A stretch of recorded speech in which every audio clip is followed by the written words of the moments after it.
Hello everybody, welcome back. YouTube.com/Geek Aloud for another Let's Install. Today we are doing the very excellent Stellar Blade physical edition going into a PlayStation 5. Let's grab the disc out, shall we?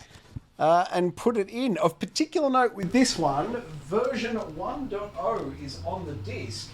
And there was some controversy about some changes in-game post the version 1, which is on the disc, things that they've changed in subsequent patches. I believe now it's up to version 1.02, which now has some changes in it. But we can get into that later. Let's have a look at the uploads, downloads, and I can tell you Stellar Blade version 1.0, as I said, coming off the physical disc, is 30.737 gigabytes. If you want to see the unpatched content, I'm happy to report that version, any saves made on the current version 1.002, those save files still work in version 1.0. So if you want to see the original outfits, the original state of the game, you could install physically from the disc without an internet connection, and that would give you a look at the original title without the patch. But once this install is complete, it might even only need to get to the arrow there. Once it does get to the arrow there, you may see the version 1.002 patch jump into that list. And once the install is complete, we'll be into the settings menu, make any recommendations for changes, and then, as we always do, we'll bounce back to the PlayStation 5 dashboard, and I'll get you the current version number and the current install size. All that to come once the install is complete. But while that happens, let's check out some gameplay, shall we? Stellar Blade action. Tell me things, sir. I've only played the demo, which is the footage you're seeing now, but you've got the full game. Tell me things. How far in first? How many hours? I just hit 19 hours. Ooh, nice. Blade, so yeah, so not too bad. So Stellar Blade is stellar, without pun intended. No, I played the demo, and I, for whatever reason, wasn't too blown away when I was playing the demo. I'm not sure what it was. I think it was knowing that it's the style of game that it is. I always find it hard to play these games knowing I'm not playing the full version, even though I know that the demo stuff was going to carry over into the main game. I find it really hard to sort of start that grind process without knowing I'm playing the full game. It's a weird thing. So I sort of played the start, and I'm right there with you there, mate. I've got the exact same hesitation when I'm playing, the opening 2-hour trial, call it what you will. But I'm there with you as well, man. I'm really hesitant, but please continue. Yeah, and it's like I don't put my all into that combat for that very reason. And I kind of got frustrated with the way the parry mechanic worked at the start because it wasn't quite as responsive as something like a Dark Souls. Because I think I was expecting a Dark Souls, and the way the game sets itself up, it does very much play like a Dark Souls. It's linear. You've got for lack of a better term, you've got your fireplaces or bonfires that you're going to, which is just sort of rest places with the seat. And there's a lot more to those than meets the eye initially as well. But I was like, I'm on leave. I'll give this game a go. Like, it looks pretty. I've heard some good reviews come out for it now. I'm like, I'll take a chance. And jumping into the game, like, I didn't even bother with my demo progress because there wasn't that long into it anyway. I thought I'll just start from scratch. And playing this game, this is one of the most polished games I have played for a long time. And that's saying a lot coming from the studio. I think their name Shift Up has only ever done mobile phone games. This is their first AAA game they've come out with on console. And they need to be commended because this thing, I've not had one bug. The graphics are insane. The sound is really good. The voice acting for a Japanese-developed game is not amazing, but it's not terrible. The story they're telling is quite good. The gameplay they've pulled from all different styles of games. It sort of is like the music and the feel of it kind of gives you a Nier Automata sort of feel to it, which I really enjoyed that game, and I know a lot of people did. So it's got that feel. It's got the gameplay of something more like a Bayonetta meets Devil May Cry meets Dark Souls, without the punishing difficulty. I guess it can be hard, and you're fighting bosses and stuff, but once you learn the mechanics of the parry, of the dodge, and the perfect timing, you upgrade your skill tree, of which there is so much stuff in that skill tree, so many different button prompts you can do for different combos. It's almost like playing a Street Fighter game sometimes with the amount of combos and stuff you can do and try to remember what's what, but they've got a really good tutorial. Anytime you unlock something new, you can just press a button, you go in, find an enemy, set up what you want to do, practice those moves, just like a fighting game, and it really does teach those mechanics. I implore anyone who is having troubles with those parry mechanics, just get in there, do a couple of tutorials for 5 minutes, and you will learn the system, and it is so much fun once you do. Just the timing you get, it feels like Sekiro style. You hit that button at the right time, you hit a clunk, really good controller and sound feedback, which makes you feel cool while you're doing these things, which is what these games, you need them to do. Like, there's no point having a parry mechanic if it doesn't feel good. You just get that clash of swords or clash of whatever, and then you're pulling off these special moves. Like, if you knock down their not even their stamina, it's kind of like a stamina bar where they've got these different yellow dots. If you can knock all those off by timing your perfect parries, then you get like almost like a super move you can hit at the time, which takes out a huge chunk of health. So it's just so much stuff. There's mechanics, and they just keep opening up as the game goes on. Like, you don't start the game with a firearm, but then not long after you do unlock it, and all of a sudden you've got range combat.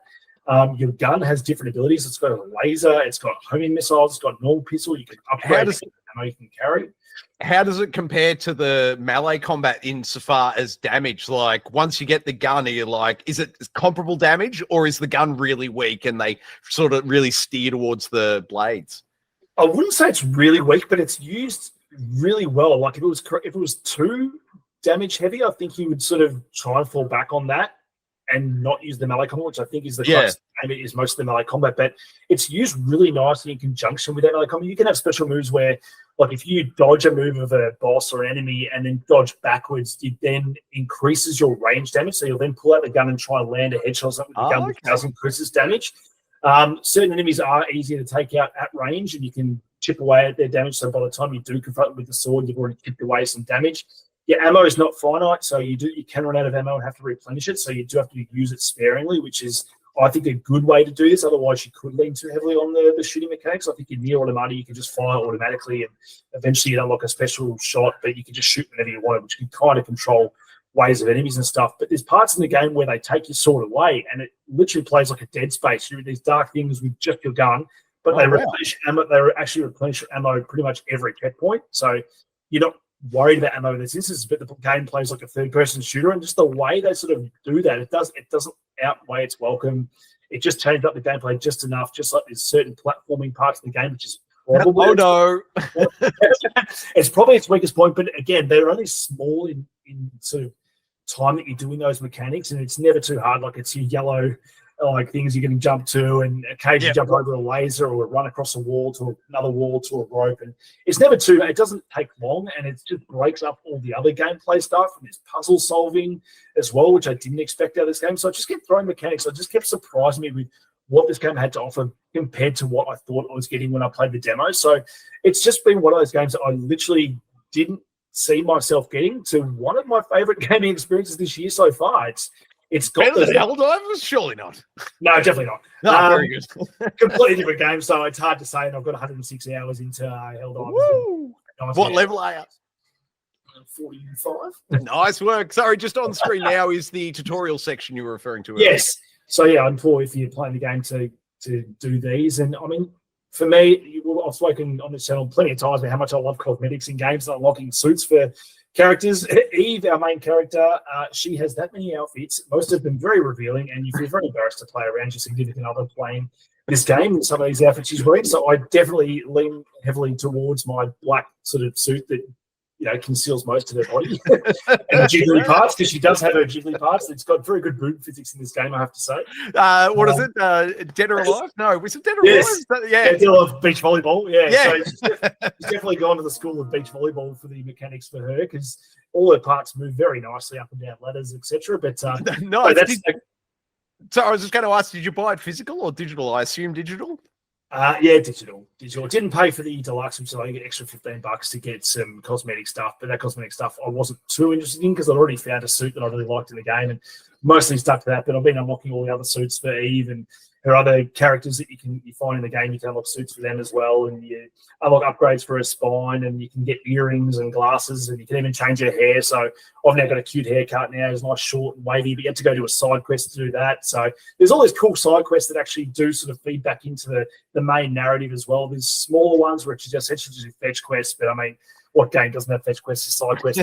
You're always doing some kind of thing for a character that involves getting something else but the rewards are good. Like, you're always getting something that's either giving you gold to enhance your, or to buy stuff, or to enhance your abilities, to enhance your mods that you do to Eve as well, to give you better combat stuff. Because you can pick to have, you know, stuff that gives you extra damage, or will give you extra beta ability, which is your special moves, or you can recharge that faster. Or I won't get into too much of it, but yeah, you can really sort of chop and change all these different mods you put on Eve to sort of give her, whatever gameplay style you want. If you want extra range damage, you can put that on there. If you want more melee damage or critical hit damage, you can put that on there. So, and as you play the game, you unlock more and more slots to put more and more stuff in. So I think I'm close to the end game. I'm at the point, I think, a point of no return now where I can travel to the last mission and finish the game at about the 20-hour mark. But I've got a whole bunch of side quests and stuff that I'm going to do because I'm pretty sure it locks you out all those once you do that. So I've pretty much been trying to do 100% of everything in the game. You've got your linear bits, you've got your big open world wasteland, and later on you get the great desert with an oasis, and it's all very good looking. The game just runs flawlessly. It's got a graphics mode, which I don't know why you would use because, 30 frames per second graphics mode doesn't anywhere, especially for a game like this, doesn't look anywhere near as good as something running at 60 frames per second. And you've also got a mixed mode as well, which I think it prioritizes graphics and performance, but I've left it in that because it's still hitting 60 frames per second like without a hitch. With slightly higher resolution. So, mate, I can't talk more highly of this game for a game I said that was not really on my radar, and as even the day it launched, I wasn't even dead set going to get it, and then I'm really glad I did because as I said 20 hours later, I'm looking at finishing this game and probably going to 100% everything in it because it's so much fun to play. Nice. Have you eyeballed the platinum list? Is it an easy platinum, or not an easy platinum, but is it an attainable platinum? I haven't, but I think it is attainable, and I think even some of the sub-bosses in the game, which are really hard, I reckon I've probably fought the hardest boss now, but the good thing about this game is with accessibility, you can drop it down to story mode, fight these bosses who are still hard, but they're way easier than what they are if you just play it on the default difficulty, and you still get the trophies for beating those bosses. So, nice. And can you switch back and forth? You're saying so you can play most of the game normal, easy for the bosses back in. That's cool. Pretty much. So, I haven't had to do it too much. I've kind of played that normal difficulty. There's only one boss that was causing me absolute grief. The save system's really good as well in this game. There's plenty of saves throughout the world. And if you are fighting a boss, it doesn't even boot you back to your previous save. It kind of soft saves at the start of the boss fight. Okay. So you can still walk out and not fight them, but you don't have to backtrack all the way to it. So you can just pick it up and go straight again, which I really like. Yeah, that's cool. You've even got an item in this you can just buy, as long as you've got money, which by the end of the game you have got a shit ton of money, and they only cost $1,500, I think. You can buy these items that when you die, you can revive yourself instead of from a save point. You can just revive yourself whenever you want. So you essentially, if you get a boss down to that last minutia of health, and you in the Dark Souls, if you just die, it's the end of the world. And you're like, I'm never going to get that boss down to the health again. You just literally revive, you get your full health back, all your stuff back, and you can just literally finish the boss off without that frustration. So I just really like that stuff. You don't have to. That's cool. But how far into the game does that unlock? Like, are you sort of... Oh, pretty soon. Like, as soon as you go off the shop, at the start of the game, essentially, you can start buying these things. You've got less money at the start of the game, so spending $1,500 on one of those things is a little bit more than, say, the end game where I'm rocking $50,000. So I reckon I've got maybe 11 stored up there anyway as it is because I've been doing pretty well at the game so far. Because it's not, as I said, it's not as punishing as something like a Dark Souls. So you see these big bosses on screen, all the crazy stuff, but it plays more like a Bayonetta, provided you learn that parry mechanic and the dodge mechanic. You can wreck some of these bosses, especially by the time you've unlocked some of these abilities and stuff you get in the game. It's unreal. And as I said, as you can see on the screen, we talked about Final Fantasy VII Rebirth and all the particles and stuff going on during those boss fights and how crazy it is. This game doesn't skip a beat in the same, in the same breath. It's doing all that same stuff just as quick, and from a developer that's created their first AAA game. I just think they need to be commended for it. Definitely, man. On the currency installed Stellar Blade right here, youtube.com/Geek Aloud. And I will do the very uncommon required thing of... Oh, we're already the latest version. Okay, well, I guess the patch happened without me even noticing. Good for it, I suppose. All right, here we are at the Stellar Blade main menu. Let's pull open the settings now and have a look. Standard for hints, show tutorials on, show records on, auto loot items on, and long ponytail. That's, of course, player choice there. Sensitivity, I've found no reason to change it off the defaults. No flipping of the camera for me. Camera auto rotation, yes thanks. Prioritize experience on the triggers, full vibration. Bit of aim correction and lock on while attacking, yes thanks.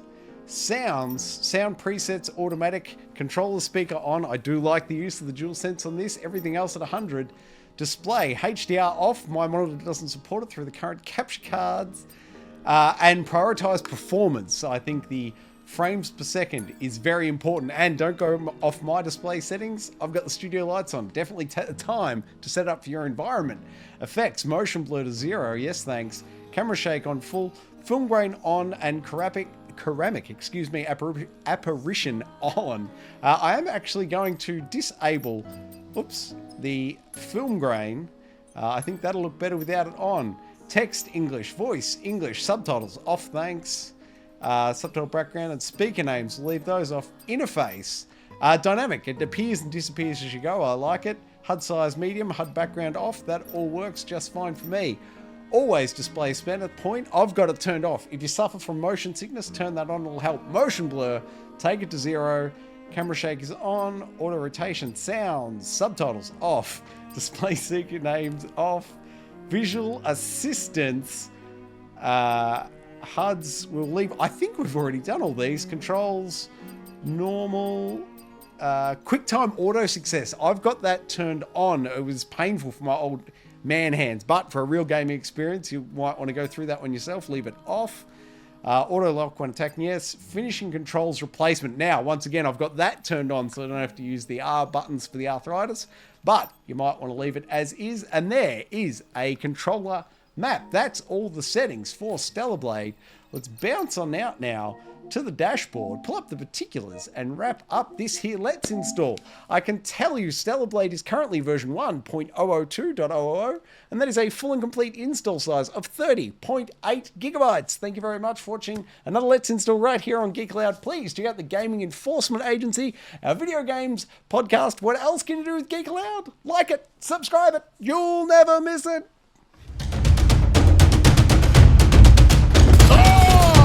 That was luck. Hey, that's something.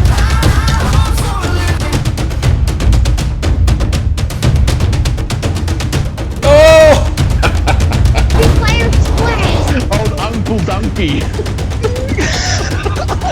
Donkey.